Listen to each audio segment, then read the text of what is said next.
प्रश्न तुमचे, उत्तर आमचे. अचूक, निर्भीड आणि सडेतोड. लोकशाहीचा खरा मंत्र म्हणजेच न्यूज. आज आपण येवले शहरातील लक्कडकोट ईदगाह मैदानावर आहोत आणि आपण जर बघितलं तर रमजान महिना हा अंतिम टप्प्यामध्ये पोहोचलेला आहे आणि त्या अनुषंगाने मुस्लिम समाज असेल किंवा प्रशासकीय पातळीवरती सगळ्या प्रकारच्या तयारीला आता वेग आलेला आहे. आणि आपण जर या लक्कडकोट मैदानावरती ईदगाह मैदानावरती आहोत आणि आपण जर बघितलं तर या ठिकाणी नगरपालिकेच्या वतीने सर्व प्रकारची साफसफाई जी आहे मोहीम राबवण्यात आलेली आहे आणि हा ईदगाह मैदान जो आहे संपूर्णपणे स्वच्छ करण्यात आलेला आहे, जेणेकरून आज जर येवले शहरामध्ये किंवा चंद्रदर्शन झालं तर उद्या जे आहे ईद उल फित्रची अर्थात ईदची नमाज जी आहे अदा होणार आहे. आणि जर आज चंद्रदर्शन झालं नाही तर ही जी ईद आहे ही शनिवारी जी आहे अदा करण्यात येईल, असं या ठिकाणी शहर काझी सलीमुद्दीन मिझबाई यांनी या ठिकाणी जाहीर केलेलं आहे. आणि म्हणून आपण येवले शहरामध्ये मुस्लिम समाजाला नमाज अदा करण्यासाठी किंवा नमाज पठण करण्यासाठी दोन ईदगाह आहेत. एक आहे लक्कडकोट ईदगाह मैदान आणि दुसरा आहे कोट रोडवरील वली ईदगाह मैदान. आणि दोन्ही ठिकाणी जे आहे या ठिकाणी आपण ज्या ईदगाह मैदानावरती आहोत ती आहे लक्कडकोट ईदगाह मैदान आणि या ठिकाणी सकाळी 9 वाजता ही नमाज अदा होणार आहे.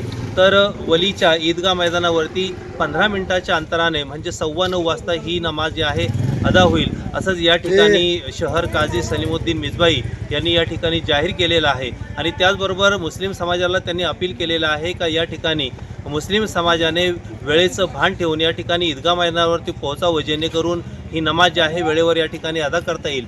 आणि आपण जर बघितलं तर सकाळी आपण हा ईदगाह मैदान आहे याची रंगरंगोटी देखील या ठिकाणी करण्यात आलेली आहे. तर दुसरीकडे आपण जर बघितलं तर या ठिकाणी जे आहे हा संपूर्ण परिसर जो आहे काँक्रिटीकरण करण्यात आलेला होता आणि त्या अनुषंगाने त्या संपूर्ण परिसराची नगरपालिकेच्या वतीने जे आहे स्वच्छता देखील करण्यात आलेली आहे.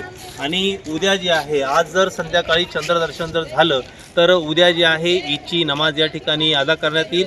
आणि जर आज चंद्रदर्शन झालं नाही तर उद्याऐवजी म्हणजे 30 रोजे पूर्ण झाल्यानंतर शनिवारी ईद उल फित्र अर्थात ईदची नमाज जी आहे अदा करण्यात येईल.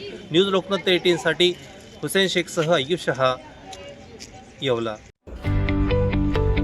गुढीपाडव्याच्या शुभ मुहूर्तावर आपल्या मराठी अस्मितेचा, परंपरेचा आणि नव्या संकल्पांचा उत्सव साजरा करताना आपण सगळे एकत्र येतो.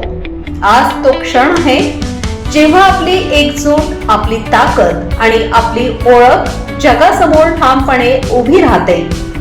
मराठी माणसाच्या हक्कासाठी, आपल्या संस्कृतीच्या जतनासाठी आणि आपल्या भविष्यासाठी एकत्र येण्याची हीच ती वेळ आहे. तमाम हिंदू बांधवांना हिंदू नववर्ष व गुढीपाडव्याच्या मनपूर्वक शुभेच्छा. शुभेच्छुक डॉक्टर राजेश पटेल, मनसे नेते येवला, शैलेश करपे पाटील तालुका अध्यक्ष, गौरव कांबळे शहर अध्यक्ष, महाराष्ट्र नवनिर्माण सेना व सर्व अंगीकृत संघटना येवला शहर व तालुका.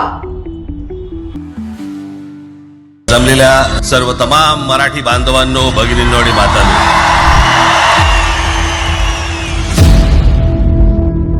मी आज या क्षणाला महाराष्ट्राला स्वतःला अर्पण करत आहे. पक्षाची भूमिका आणि तुमचं प्रेम यांच्यासमोर लाचार ठेवणार नाही. बाकी सगळ्या युत्या आघाड्या सगळ्या कुठच्याही गोष्टी होत राहतील. महाराष्ट्र, मराठी माणूस, मराठी भाषा याच्यावर तडजोड होणार नाही, कोणत्याही परिस्थितीत होणार नाही.